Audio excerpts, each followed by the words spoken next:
Broadcasting live from the Business RadioX studios in Phoenix, Arizona, it's time for Phoenix Business Radio, spotlighting the city's best businesses and the people who lead them.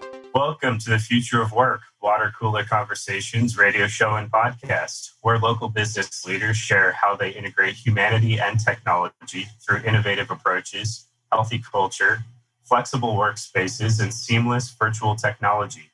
We're your hosts, Jennifer Burwell and Kyle McIntosh. This podcast is brought to you by Max 6, building better communities where people and businesses thrive. And first, hey Jen, how are you doing today? I am well. We have switched spots. Typically, I am virtual and you are in studio, and now we've flip-flopped. So hello from the other side. Today, we are so excited, and I'd like to introduce our guest, Andy Maurer, who's CEO and emotional wellness coach, who we were just reflecting. We met about 2 years ago, right around this time, because I was about to go on maternity leave, and today is my daughter's second birthday. So it's a 2-year anniversary for Andy and I. And Kyle, I know that you've connected with Andy more recently. So we are so excited. We thought that you'd be the perfect guest as we talk about the future of work, what it looks like, and what we all need as we come out of the chaos that has been the last year plus. So we always like to start and just learn a little bit more about you, Andy. So if you could just share a little bit about where you grew up and how'd you get from there to here, where you are today. Thanks for having me on the show. I'm excited to be here. I know both of you, and it's been fun to kind of reconnect a little 2 years later. I am an emotional wellness coach, but I didn't start out there. I actually started out as a personal trainer. So I started out really working with the external kind of physical health dynamics of different people. I had my own business for 10 years. I did personal training. In that process, I really started to realize that I could construct someone's body to look a certain way on the outside, but on the inside, it didn't really change a whole lot of what was going on deep beneath the surface.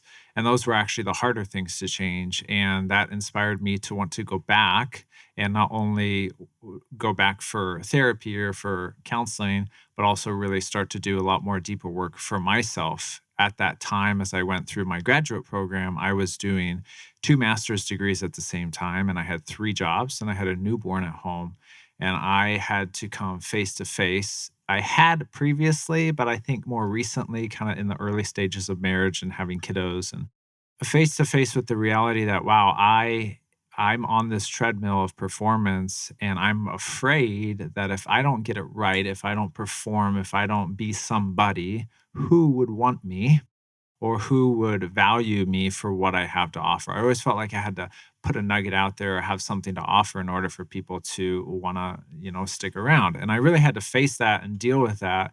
And as I got into therapy, starting to working with people, I saw everybody from adolescents to parents to couples, individuals.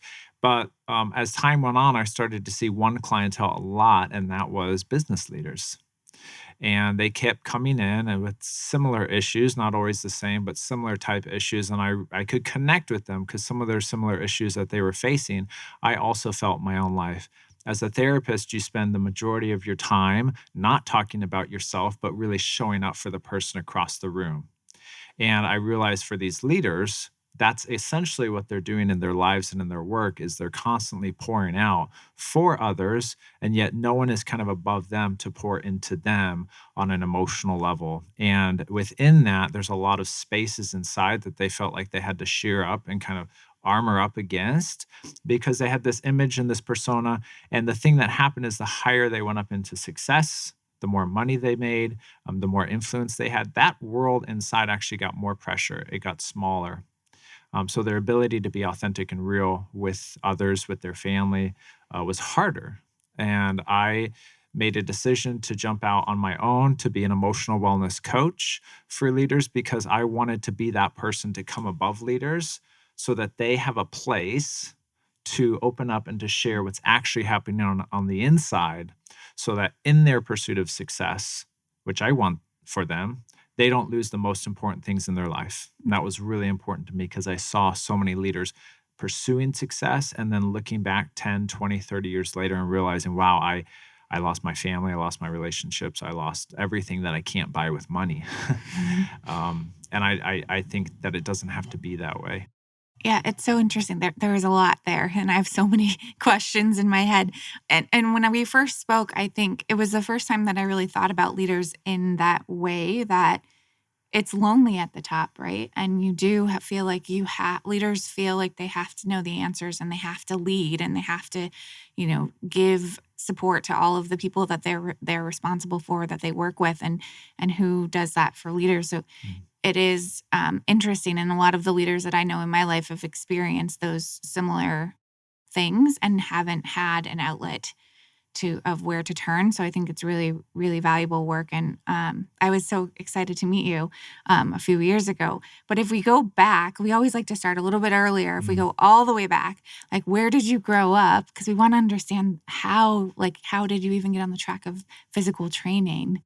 So I lived actually pretty close to here. I lived kind of in South Phoenix for a little bit, and then I moved over here about a mile from Mac 6. And I grew up going to a smaller Christian school called Grace Community. I was homeschooled, and then I went in at 4th grade all the way through, and then I went to Tempe High School, and then I went to ASU, and then I went to 2 different seminaries in Phoenix for my master's degrees. So I grew up in the city of Tempe, the Wow. college kind of zone, that environment, which is really fun. And as I was growing up, there were a couple points in my life that were tension points that kind of created conflict inside of me. And one of those that I've shared really openly is that I had a condition called hyperhidrosis, which means that my hands and my armpits and my feet, they sweated constantly. And as I went through life, I realized more people actually have this condition. About 1% of the population has this condition. But what was so difficult was in grade school, in those formative years between 4th grade and 8th grade, I was struggling so bad that I couldn't even do my homework. I couldn't even write answers in school because my paper, my pencil would be completely drenched. I'd have to take extra shirts to school and kind of change. I couldn't do gymnastics, which I really craved to do. I wanted to do because I knew my hands and my feet sweated and I had to wear my shoes. So very socially isolating, very painful. And I didn't quite know how to work through that. This is really a journey to how I understood my body, which was I felt frustrated that my body really was betraying me. Like I didn't do anything to acquire hyperhidrosis. So why is my body not working the way that it's supposed to work? And I started to really hide. And I started to get into some addiction and different things. I started to hide a lot of myself because there was a lot of pain there. And really, the pathway to fitness and to health, I think, as I reflect back on it, was really this kind of redeeming space for me of taking the brokenness that I felt in my body and really feeling a lot of pride and joy in my body, actually using my body as a way to feel healthy, a way to look and feel confident. I overdid that at different points. That became my identity. But I think now I have a really balanced perspective that I love my body. I enjoy what my body's able to do. And fitness and health has always been something for me that has been an outlet, but also a place of kind of healing my relationship with my body. So that's initially what I wanted to get into. And then I switched because I really had a lot of key leaders kind of step in and work on the inner life. And I wanted to now, help people heal in those areas as well. I'm always so curious, like, do you remember a specific trigger, or what was the turning point for you from going from, my body's betraying me and all of the emotion around that to I'm going to figure out how to make this into something good? Like, what was the change? Well, one of the helpful things was I actually did get a surgery around 7th or 8th grade. Actually, no, early in high school, where I stopped sweating on my hands and my armpits. I still sweat on my feet today and my chest and my back quite a bit. And that was just a ton of freedom. Yeah. I could shake people's hands. I could connect with them. And I didn't realize how empty I was for that connection because I hadn't experienced that so much. So I think the turning point was that surgery for sure. And that's why I love, when people deal with emotional issues, it is helpful to reach for outside things sometimes to navigate and deal with that emotion because like medication or different things, I had a surgery and it really kind of freed me up then. It didn't solve a lot of those issues, but it freed me up to then do a lot of work in some of those areas. So that was kind of a turning point for me where I realized, oh, now I can actually feel a little bit more confident and secure. Yeah, that's great. I think sometimes we feel pressure to like try to solve everything ourselves. And, it's really that combination of external things, internal support. So if we go now to 3 jobs, 2 degrees, right? You're pursuing 2 degrees and a newborn. And at that point, yeah, newborn. So how does one do that? I'm just trying to think, like even put myself there. Because I guess I have 2 jobs and 3 kids, but not a newborn. And we talked a little bit about what the motivation there was. But kind of take us back to your thought there and Yeah, I mean, for me, it was about survival at the time. At that time, I needed to have 3 jobs in order to Sure. provide for my family. It wasn't a place of thriving for me. It was really something I needed to do to get through. And that relates a lot with leaders. We do things that we don't want to in order to get through.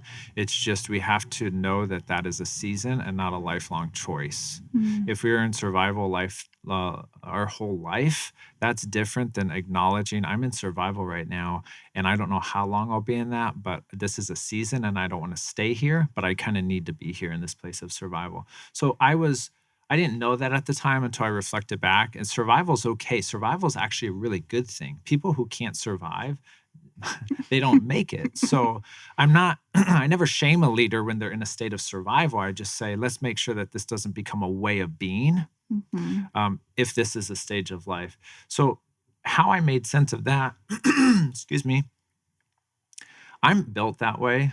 Honestly, Jennifer, just as a person, I'm a visionary. I can handle a lot on my plate at once. I'm not a detail-oriented person. I kind of have a lot of ideas now. My wife is a detail-oriented person, and how we describe this difference is that she's the sniper, okay? So she will wait and get so precise. She's done a lot of work in my business that's really helped it thrive. So precise, and then she will take the one shot that takes out the most important person. I go in as the commando. I don't quite know where I'm going, and I'm just kind of like going through, not quite sure, but I'm getting the work done. I'm much more of a workhorse, and that's just how I'm built.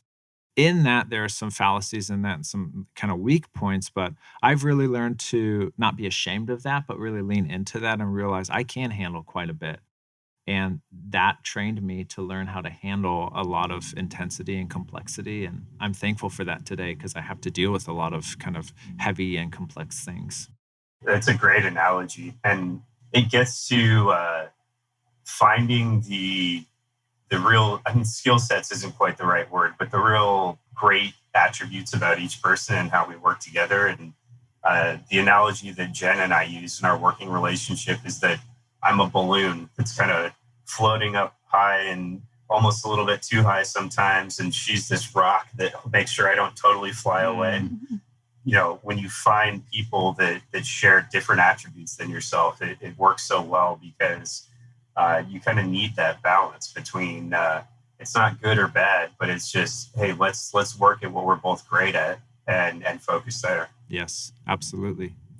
And I think you said something important that you probably do a lot of this work with leaders, but for everyone is instead of fighting against who you are, you learned how to accept it and love it. And I think that's the work probably every human is doing on some level is you fight so hard to not be something versus really understanding what you are and learning to accept it. And I think that's a really powerful thing to understand. It's, as I'm learning, very difficult to undertake. But it's good to see. I love when I see examples of powerful leaders who are doing just that and the benefits that come from it. So yeah, and I will say with that, the business in general doesn't tee someone up to figure out the core of who they are as a person. It tees them up to have to be somebody.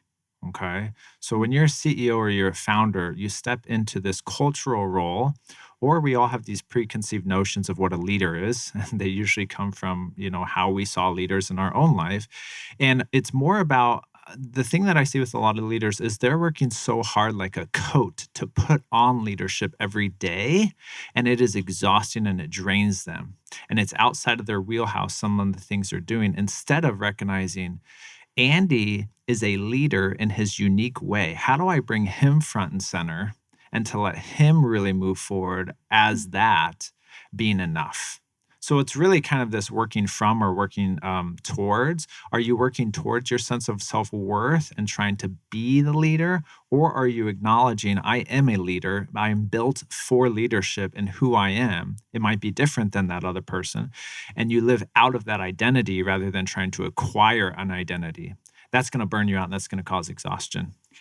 We were just talking about that yesterday, as like the different masks that people put on to wear when they go to work, and how they, you have your work self and your personal self, and that's amplified definitely when you're the leader.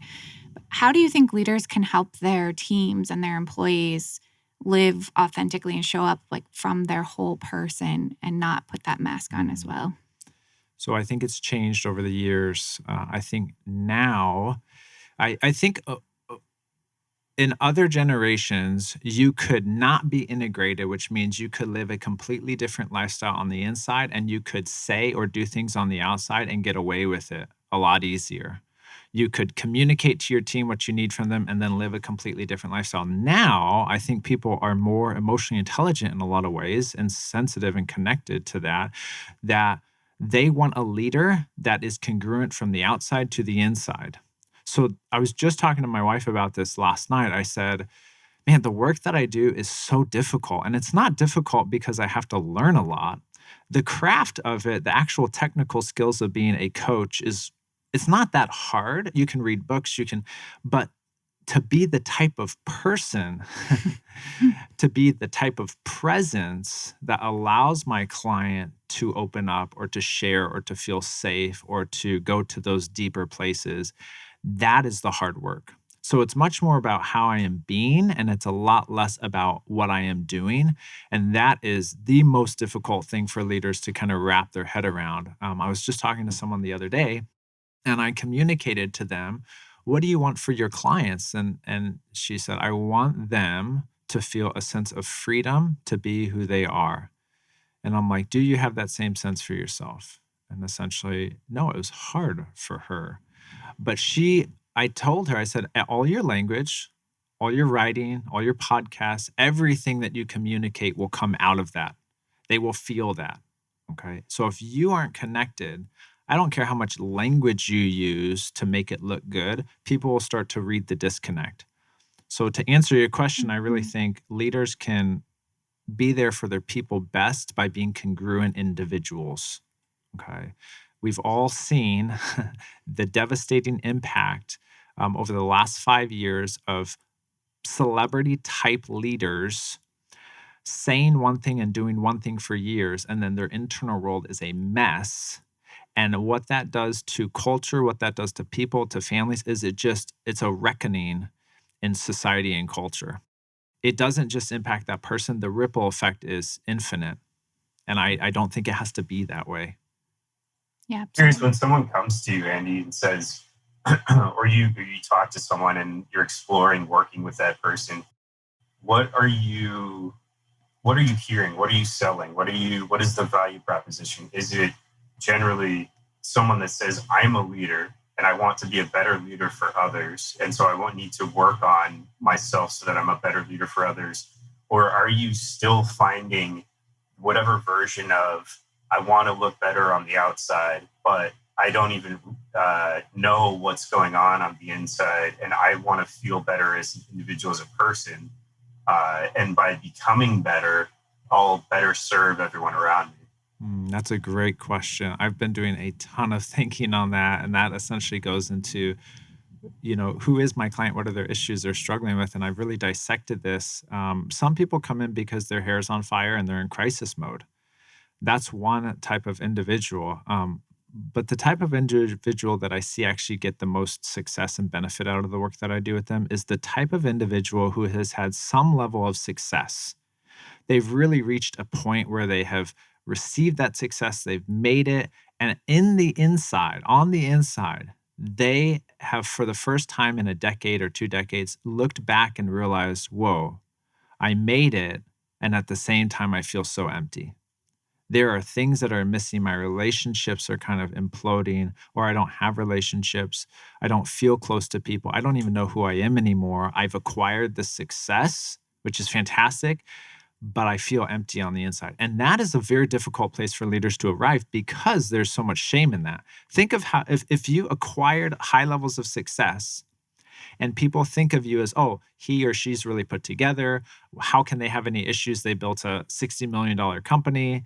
For them to actually come out and say, hey, I struggle, or I need help, or it's difficult for me, that's a lot harder to do when they've progressed to that point of ideal success in our culture, in our world. And what's interesting, Kyle, as you asked that question, as I've been dissecting this, there's not a lot of clients who come to me and say, hey, I really want to work with you. What happens is when I go out and I speak, or when I meet with people one-on-one, they begin to open up and they begin to share with me. And I simply ask them, how can I support you in that? How can I best help you? And one thing I realize is they need me to pursue them and ask that question because it's so vulnerable and it's so difficult for them to come to me and say, I need help. So it's easier for me to meet with them and simply say, I hear you, I see you, I know you. That's really hard. How can I be there for you? I'm going the extra step. I'm taking the vulnerability first to pursue them so that they don't have to take that uncomfortable step of saying, I need help. And some of them do, but some of them, that's new to them. They don't know how to say that. And I think of the difference kind of between therapy and coaching a little bit is with when I was in therapy, I literally sat in my office and I just waited for the phone call. I did some, I was out in the community and stuff, but most therapists, they sit and they wait for people to have big enough problems to come in. I don't do that for my clients. I pursue them. I go where they are. I go to the CEO events because I know there's not resources for them. I'm going to go to them and I'm going to make this, I'm going to let them know this is available and I'm here for them. And I'm going to pursue them first. I don't expect them to take that step first. So that's just some kind of more raw, real thoughts over the last 3 weeks that I've been having on my client. I think that's a really important insight for the world, but also for your business, because I think it is so very true that it's hard to ask for help. And then when you are at that level, I can only imagine it's 100 times harder. I think back in my life when it's hard for me personally to ask for help. And when there are people who have shown up and said, let me help you in a true and authentic way, it has been the best gift or blessing that I've ever had. So, and let's be honest, most people don't come to the CEO and be like, what do you need today? yeah. How can I best show up for you? So I think when they hear that and they realize, wow, there's someone who's above me to support me, they've been really craving that for a long time. And here's the other thing that I realized, Kyle and Jennifer, is most leaders are terrified that they will reach the end of their life and have success. They're actually not afraid that they won't acquire success. They are in some ways, but they're more terrified to actually acquire the success and not have relationship or not have anything on the inside. They've essentially lost themselves. And at the same time, they don't know how to not do that. So I hear all the time, I'm afraid I will reach that point where I have success, but I don't have people and I don't know myself, but I don't know how to get off that train. I don't know how to get off that treadmill. And what they're really asking for is when they come to me is they're saying, Andy, please, somebody help me get off because I don't know how. And they were never taught how, honestly, in their families and in culture. They're not taught how to slow down and dissect what's on the inside. So they can't help but run that road out unless someone intervenes and helps them and walks alongside them. So if you were to, let's say you had a CEO that you were working with that is looking that 10 years back and saying, oh, wow, I have all this, but my personal life's a mess. What advice would you want to give that CEO before the 10 years happens? Like at the very beginning, like what are the things that somebody can put into place to not wake up 10 years later and have emptiness or so many things.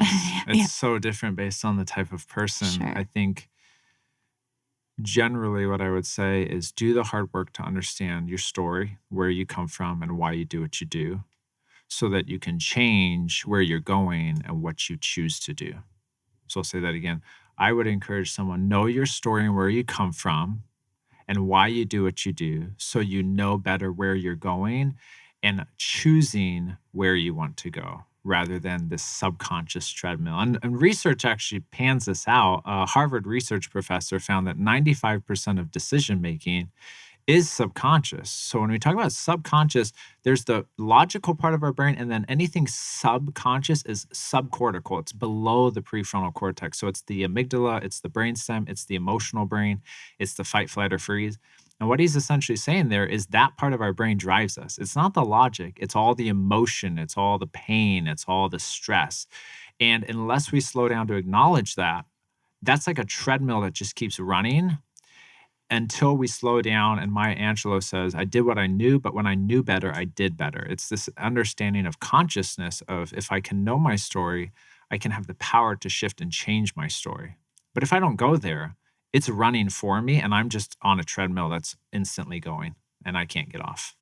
As we're, loosely talking about the future of work, really we're talking about something here that hasn't changed in forever in many ways. And I agree with you that people, it seemed to be more emotionally intelligent, but it's almost as if people know more, but they know that they don't know what they need to know in some degrees. And so how do we take this conversation and make it something that gets talked about? Because I think it's continuing to be seemingly a bigger issue, the disconnect between the perception of success and what the reality is of that person's experience.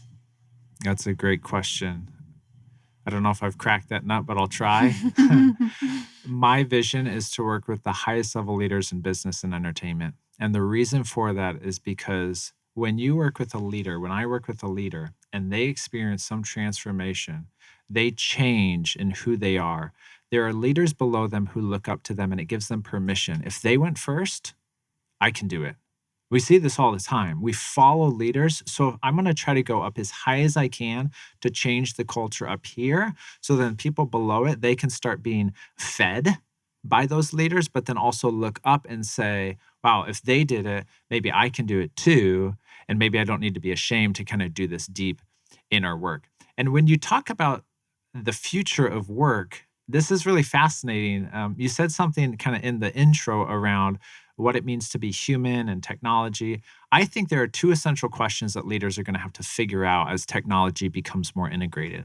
Those two questions are, and this isn't new, but what does it mean for me to be a human being? And the second question is, what does connection mean? Okay. Now, specifically around COVID, because what COVID did is it skyrocketed and it propelled and it put fuel on a fire that was already leading us to disconnection. So now you have people in their homes disconnected. You have people, substance use has gone up, domestic violence has gone up. All of these things have gone up because people are trying to cope with the stress that's around them, and therefore they're getting disconnected from what's on the inside. They're coping, but they're not connecting. Those two questions are going to be really hard because as we go on around technology, we're going to actually have to ask hard questions like, am I more machine or more human? The wearable devices that I put in my body, the way that I operate, am I operating more as a machine? And I love technology. I'm a huge fan of technology. But what point does someone become more of machine than actually human? And if we don't have a lens on that or we don't have a guide on that, we will shift. I'll tell you right now, the business culture is not for humanity. I love to think that it is, and there are certain kind of groups that are, but generally, the cult of business, the ethos of business is you take a leader, you squeeze every potential out of them, you wring them out like a wet towel, and then when they have nothing left, you throw them to the side and you grab a new young leader and you wring them out. Okay, so we treat leaders as an asset to be leveraged, not as a human to be known and loved. And that is essential. So we need to shift our perspective around this is not a machine that can operate at 100 miles per hour continually all the time. This is a human being who, in order for them to work well, okay, it's not like a car. You can't put like sand in the gas tank of a car and expect it to run. You cannot push someone beyond their limits as a human and expect them to perform well. Human beings need connection. They need to be known. They need purpose and impact and meaning. And the research actually bears this out around psychological safety. If you know about Google's Aristotle project, huge study. It was basically a study where they looked at 250 different attributes over a long period of time, and they wanted to find what makes a team most successful. They couldn't figure it out because they were looking at these kind of the what categories. They're not looking at the why and how categories. And what they found at the end is they brought in the psychologists and they brought in the sociologists, and they're like, we can't figure this out. We're spending a ton of money and a ton of time. We don't know what makes great teams. They found 5 things that make a team successful. The first was psychological safety, which is that I have the freedom to show up as I am, to make mistakes, and to not be ashamed in those mistakes. I can be vulnerable. That was the number 1 category of what made teams successful. The number 1. So everything that I'm going to say next doesn't happen unless that one is in place. There are 5, but that one is the most important. The second one is dependability, that we can rely on people, depend on people. I'll tell you more and more just in working in this space. Leaders, they're not dependable sometimes. They're all over the place. And that's because most of them are visionaries and they need an integrator. They need that rock to hold them down. Okay.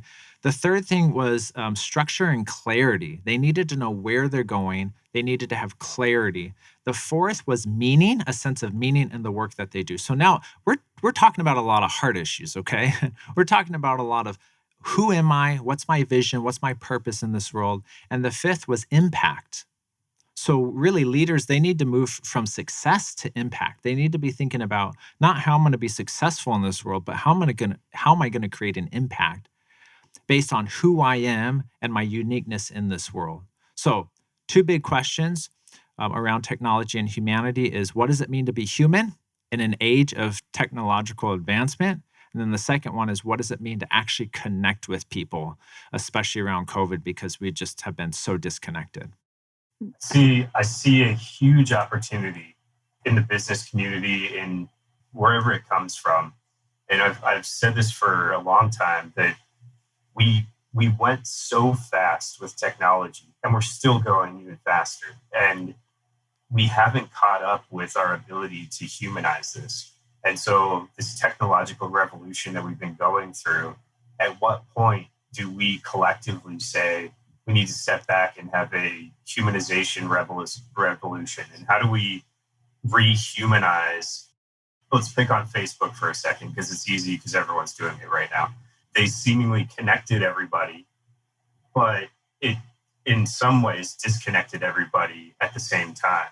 How do we take technology and ask that question? At what point am I not comfortable with that being my identity, but having to rehumanize this and get more connected with myself, with others, using technology just as a tool?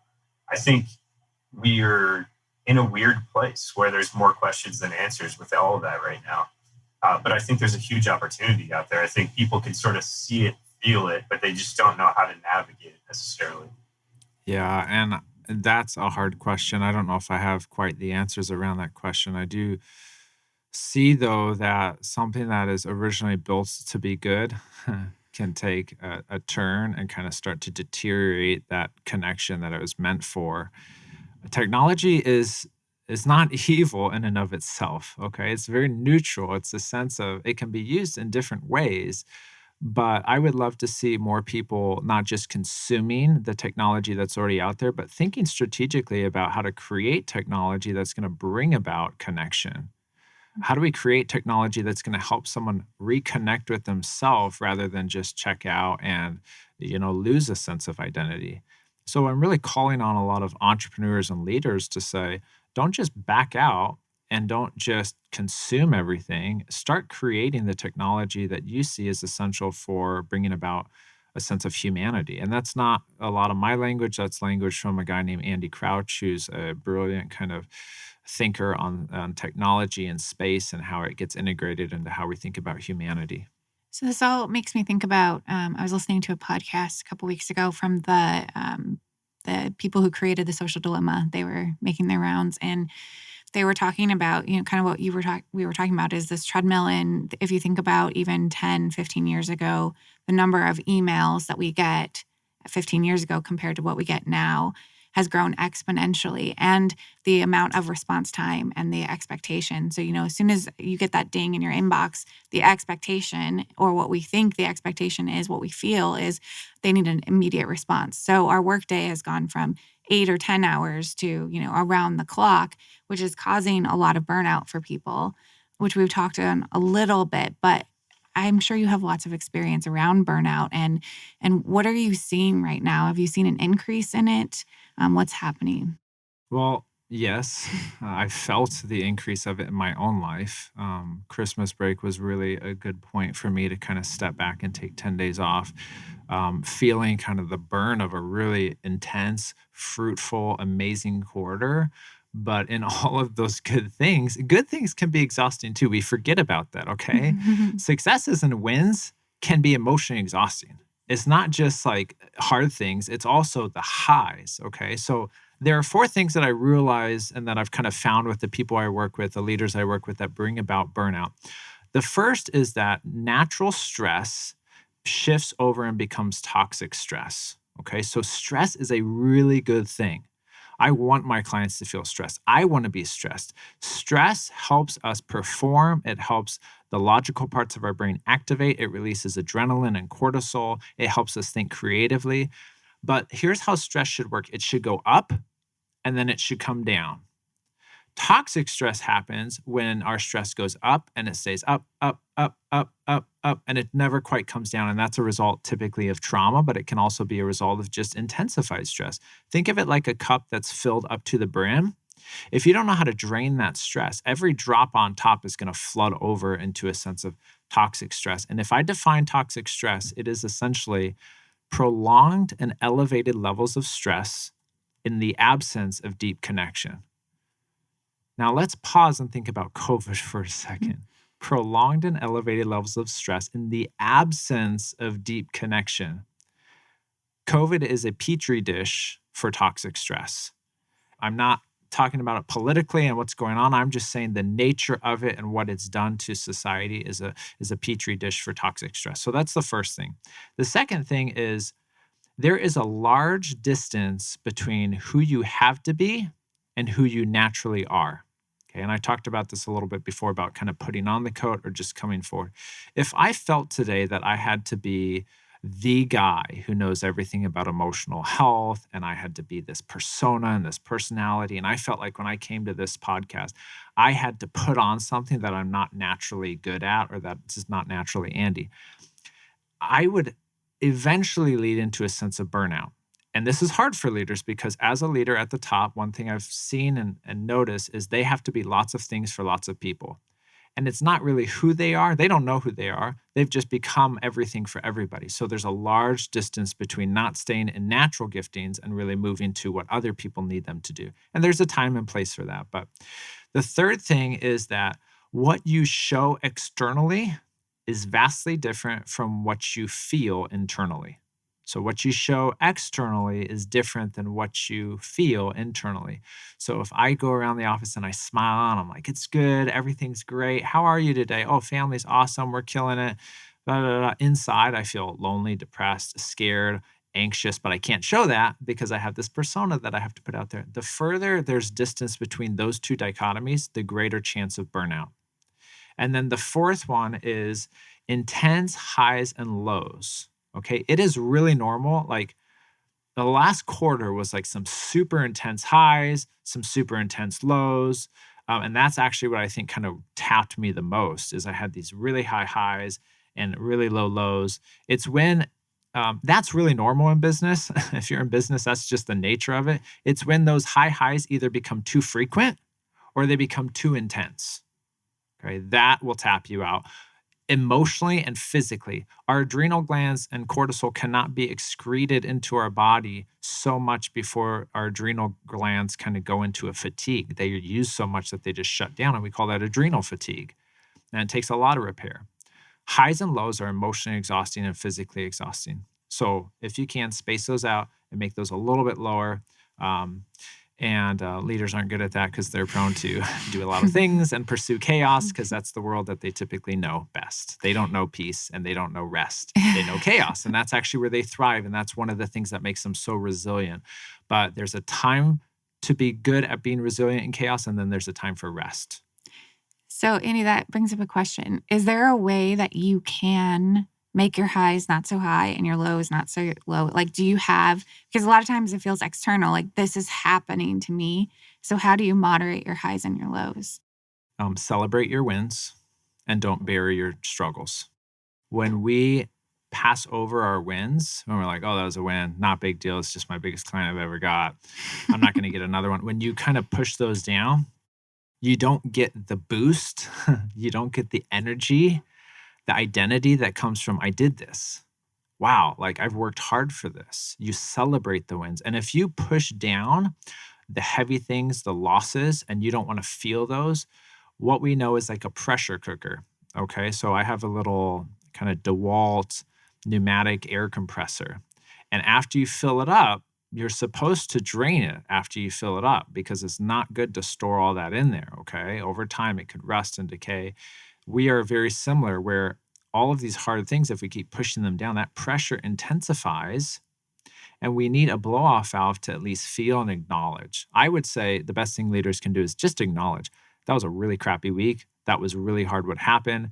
I felt X, Y, and Z, and try to share it with one other person. If you do that, that's like a blow-off valve that's going to release a lot of that. So celebrate your highs and don't minimize or push down your lows. Seems counterintuitive, but that's actually a way to stay out of those intensities. And when you came in and spoke to my Vistage group, one of the things that you talked about was really resonated with me. It was interesting, was if you, in your analogy of this cup, and you keep filling it up and it's up to the top, and at some point, I think what people think is it just overflows, and it just creates a complete breakdown, or the air compressor rusts and just completely explodes or something. But when you spoke to these three selves that we have in our head all the time, and it's not necessarily the complete implosion, but that pressing down, and then what that causes us to do is find this escape mechanism almost. Yeah. Can you speak to that a little bit? Because that really resonated with me. Is it's not necessarily these complete breakdowns, but this sort of insidious, slow march towards this escape. Yes. For those listeners who are listening, it might be best to watch this component, because I'm going to kind of show you a little bit more. I'll speak to it, but it'll be better to show. So, Jennifer, earlier you said it's lonely at the top. I would say yes and no. It's lonely for a part of you, and it's not lonely for another party. And let me explain why. Okay, so if this is a leader and this is what they show on the front, I'm holding up my journal right now, and on the front side, this is what a leader shows. They're put together, they're logical, they're stable, they don't get, knocked around by a lot. And then behind that, there's fear and anxiety, loneliness, discouragement, confusion, brokenness in relationships at home and in life. The part that's out front, they're not lonely. They're having a great time because everybody loves them. Everybody sees them. Everybody knows them. And this is confusing for leaders. I say there's a part of you that's lonely. You're not all lonely. This image that you put out, this persona you put out, which isn't all bad, it's a part of you. It's not all of you. That's not the part that's lonely. The part behind the journal, the part behind that image, that's the part that's lonely. And what a lot of people do with that is they take that part and they shove it down. Because here's the dynamic that happens. If we feel lonely or scared or threatened or confused inside, we feel like we have to hide that even more. So we put more on an image. So a way this plays out is I'm having a really hard day. I'm feeling really insecure. I go into a meeting and I over-accentuate my smiles. I over-accentuate my confidence. I over-accentuate, my passion, because I'm afraid I got to really hide what's behind that. Now, the more we do that, the more we hide and push down that more vulnerable part, we will eventually have to check out and numb out. And that's where we have this other part hop in that is typically that hidden lifestyle. You're binge watching Netflix, you're binging alcohol, there's affairs all over the place. There's all these different things. There's, suicidal thoughts. There's high levels of depression. Those are ways of coping. And that part isn't necessarily bad in some ways. It's just trying to figure out what to do with all that emotion. If it gets shoved down, you can't help but completely check out and watch 3 hours of a show on Netflix, because your goal in that is, I simply don't want to have to feel what's going on. And let me tell you, it is effective for a time being. But when you come back to life the next day, you're like, oh, shoot.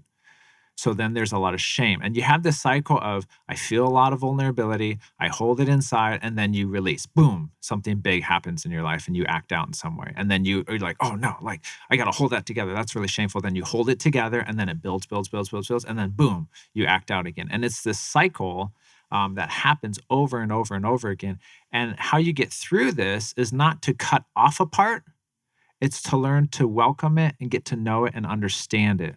Okay. So that part that's more vulnerable, healing doesn't happen by cutting off that part. And I really think that a lot of leaders, when they come to me, they're asking me, Andy, there's this vulnerable part of me. Can you help me chop the head off of him or her so I don't have to carry him around anymore? And I tell them, no, because if I do that, I will have to cut you in half, because that's a part of you.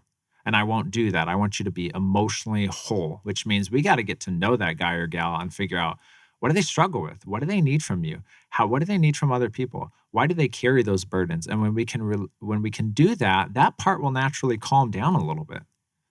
I always use the analogy of if you came over to my house, Kyle or Jennifer, and you know that I had 3 boys, and let's say my oldest boy is acting out a lot and he's being inappropriate, or he doesn't put on this Maurer image, this family image, and I say, go up to your room.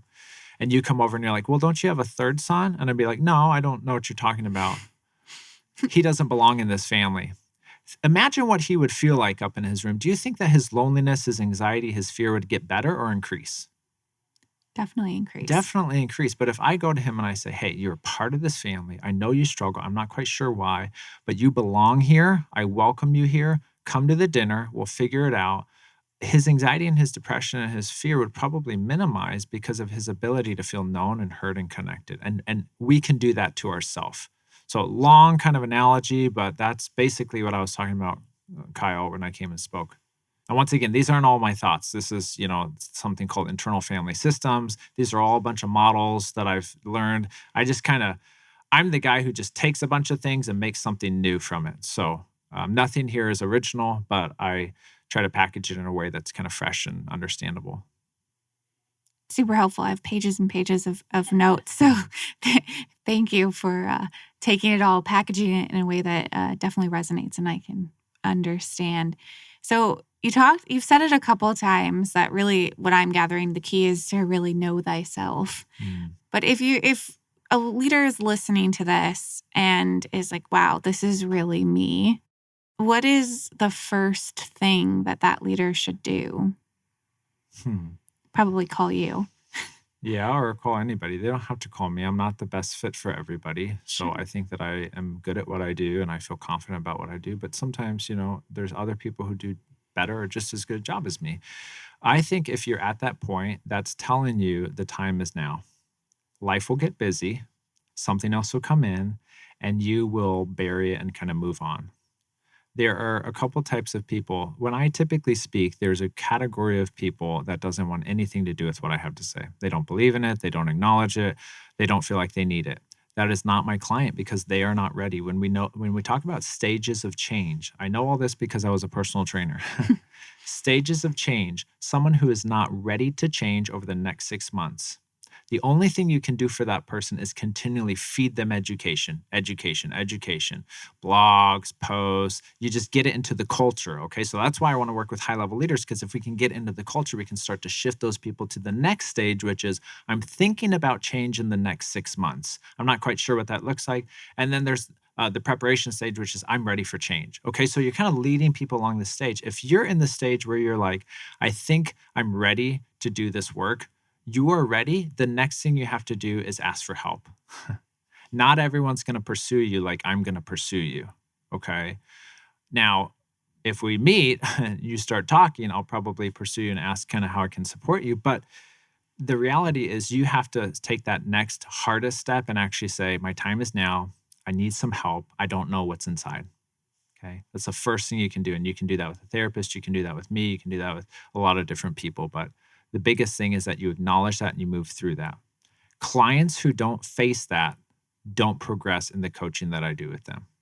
So clients who come in and still want to be put together, still want to fight and resist that there's something going on inside. They come in because the problem's big enough, but they never get the results because they're still fighting that the entire time. But if you're at a place where you're ready to acknowledge, now is the time. I want to do work. I want something more out of my life. Now is the time. I'm just absorbing everything you said. That's great. There definitely, even when I think about my own journey, my own things, like there definitely are stages where if you check in with yourself and you're being real honest, you can tell yourself like, I'm not in a place where I'm ready yet. And that's okay because we all go through those stages. That's why I'm hoping to change culture so that we can kind of lean into that a little bit more for people. We can educate them a little bit more. So on yesterday's show, we were talking about doing values exercises with the Senate and starting really high level to help have a bigger conversation about values. And I love what you're sharing about your goals of wanting to go, as high as you possibly can to work with those leaders. Is there do you have a dream client or is there a dream person? Let's see. The people who think of I'm going to use some cultish personality types, but this will give you an idea. Think about a Tony Robbins or an Oprah Winfrey or a Brendan Bouchard. All the people who are there to teach people those skills, to be there for them to be real, because that's not really who they are. When I coach, there's a part of me that's coming out, but that's not Andy who I go home with my family and friends with. It's really to go up and to provide spaces for actresses, actors, people who are there on a large platform for people.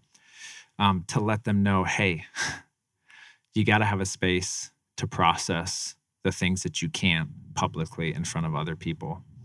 And listen, I have that for myself. I work with a therapist on a biweekly basis. I have for the last 10 years, basically off and on. I need that person. I'm not going all the way up and saying, oh, I'm going to be at the top now. I don't need anybody. I need someone consistently. And the day that I stop doing that work or needing that help, I'm in a bad spot. Yeah. Good. Well, you put it out to the universe. I'm sure you've done it a few times. So yep. I'm excited to see. So we have about 5 minutes left and we have some questions that we always ask everyone. They're not related to what we were just talking about, but they're just more of fun for Kyle and I. And we're keeping a list of all of our guests to publish the list at some point. So Kyle, do you want to start with your question? Yeah. So what is your favorite book of all time? Oh, man. These are hard questions. I know. A book that was really transformational for me was actually Homer's Iliad. And that sounds really funny.